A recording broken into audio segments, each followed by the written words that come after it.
Hey everyone, welcome to another $1,000 strap hunt. As you can see, I finally busted out my computer and I went through all of my star notes. I wanted to show you guys the page that I always use because a lot of people have been asking questions. I go to mycurrencycollection.com. You can see that right here. And in order to work this site, they've got all kinds of interesting things you can do on this site if you wanted to subscribe and become a member. But if you don't, then all you have to do is go over here to where it says reference pages. You click on that. You can go to Star Note Lookup, and it will take you to the Star Note Lookup section. And just as an example, here is one particular bill. This is from 2006, so let's put this one in just to see what happens. I actually know what's going to happen when I do this, but we'll put it in anyway. Click on the year 2006 for the serial number. It is asking for B. Oh, this one's tore in half too. That figures. 100625544. And then the other thing that you have to do is you have to put the asterisk there. And then you just click on lookup. And boom, there it is. Run size 640,000. Regular type of run. Total notes printed 7.3 million. So this particular one, you can see on the scale, actually the scale starts way over here at less rare. Yeah, you can see that pretty well there. So yeah, less rare would be over here. This particular note is just starting to get into the rare air, and unfortunately it does have a rip in it. This one was one of 640,000, but that's how simple it is to look up these notes. I had a stack, and when I say a stack, those are all my star notes.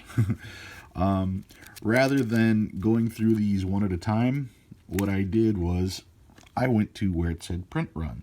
Let's see if I can find that on here. If I go to, here it is, production tables.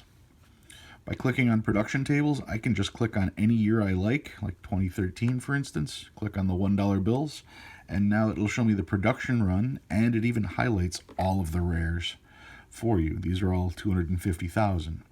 So yeah, it's a fairly easy site to use, and that's my hint for this week, of course, how to use mycurrencycollection.com. So with that, what did I find? Well, let me get this out of the way. You saw the first one that I pulled. This one was one of 640,000, so that was a pretty neat pull. And out of all these other notes, I think, yep, that was it. Only these three had any rarity at all. And all of these are 1 out of 250,000.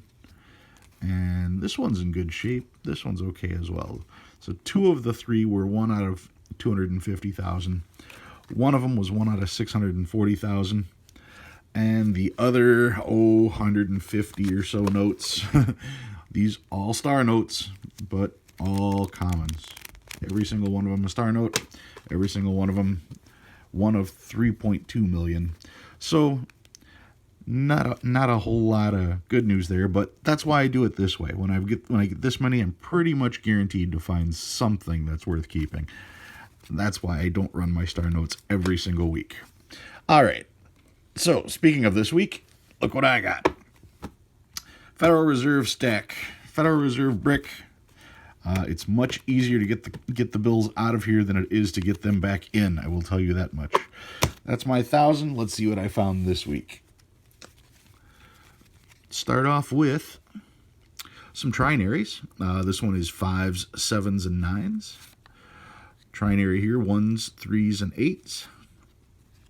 1s, 3s, and 6s on this particular trinary. And 2s, 1s, and 9s. And this one could argue it's a future birthday date, future anniversary date. 2112 and then 1229 would be December 29th, 2112. It's less than 100 years away. We'll stick with a trinary. 0s, 7s, and 6s, one away from a binary on this particular note, and it's really crisp. 1s, 5s, and 7s on this note. And this was an interesting trinary. 4s, 9s, and 0s. 4, and then 3 9s, and then 4 0s. So it's also got a 4 block, a quads there, quad 0s. That brings me to my other quads. Quad 2s on this one. This one's in rough shape, though. Quad 5s on this one. And this week's stars. These stars I have not run. These are going to start my new pile. stars. Now, all of these came from Federal Reserve straps, and what I like about the Federal Reserve straps is you don't get very many bills that have writing on them. You don't get very many bills with stamps. Most of the bills that you're going to pull are in decent shape. They're good enough to continue into circulation.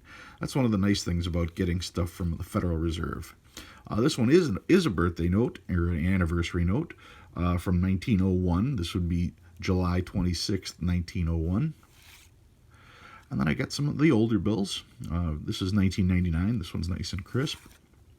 Another 1999, slightly more circulation on this one. Another 99, also decent shape. Some dog-eared corners. 1995, first shot at a Webby. Didn't find one, though.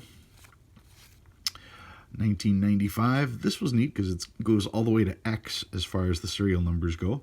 And if you remember me talking about serial numbers in the past, think of this number as 100 million, and then once they get over 100 million, they have to turn the A to a B and do another 100 million, then B to C.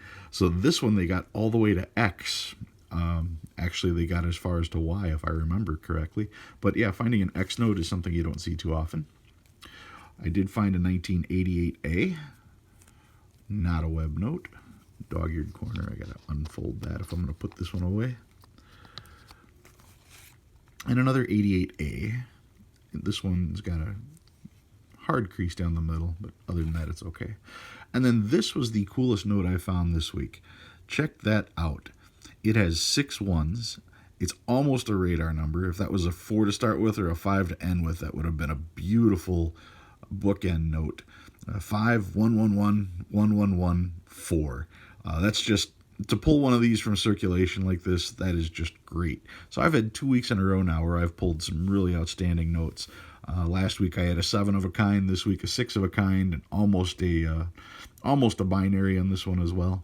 So this was a really cool find for me. Coming from circulation, I'm always happy to pay $1 for something like this. So that was this week's search. Let's see what I pulled from my safety deposit box. I did pull a $1 bill. See, it's a $1 bill, and it's a silver certificate, but it is one of the horse blankets. Let's lay this sucker right on top just so you can get a good comparison of the two. Regular $1 bill compared to the 1923 silver certificate.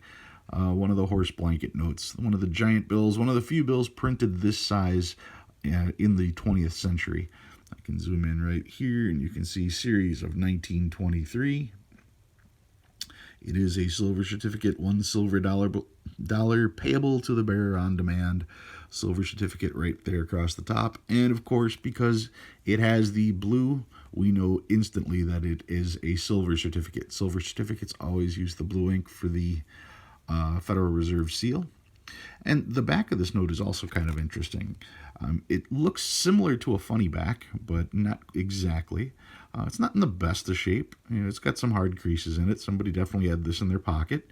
But the bill is from 1923, so it is on the older side. You can see that they had it priced out at $35. I got it a little cheaper than that. But yeah, from 1923, $1 silver certificate, United States of America. I mean, just a really neat bill.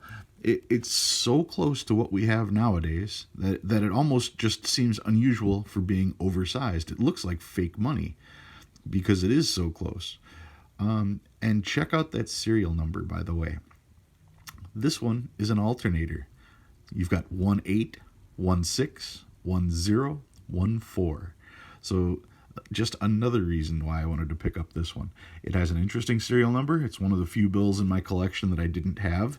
It's a fairly affordable bill. Like I said, this one was priced at $35. We can check it out in the big book and see what it has to say.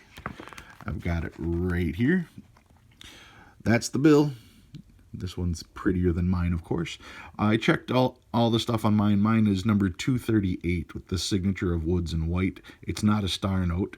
So 238 with the signature of Woods and White starts off at $40 in VG8, goes to $45, all the way up to $145 at Choice Uncirculated. And if it was gem perfect, we're looking at $300. So that's that particular note. Like I said, it's worth, $40 to $50 maybe. So that's very affordable for just about anybody starting their collection out. This particular one I got a little cheaper because the condition wasn't the greatest. But even in good condition, this is still a bill that you can definitely add to your collection. All right, guys, that's everything I've got for you this week. If you learned anything new this week, go ahead and hit that like button. If you like what you see, go ahead and subscribe. I love reading all your comments, and thanks for watching. I really appreciate you guys. Sometimes this is just a wonderful break for me to be able to sit in front of a camera and let life wander away while I go through my collection with you guys. So thanks for watching, and thanks for all your comments. All right, take it easy.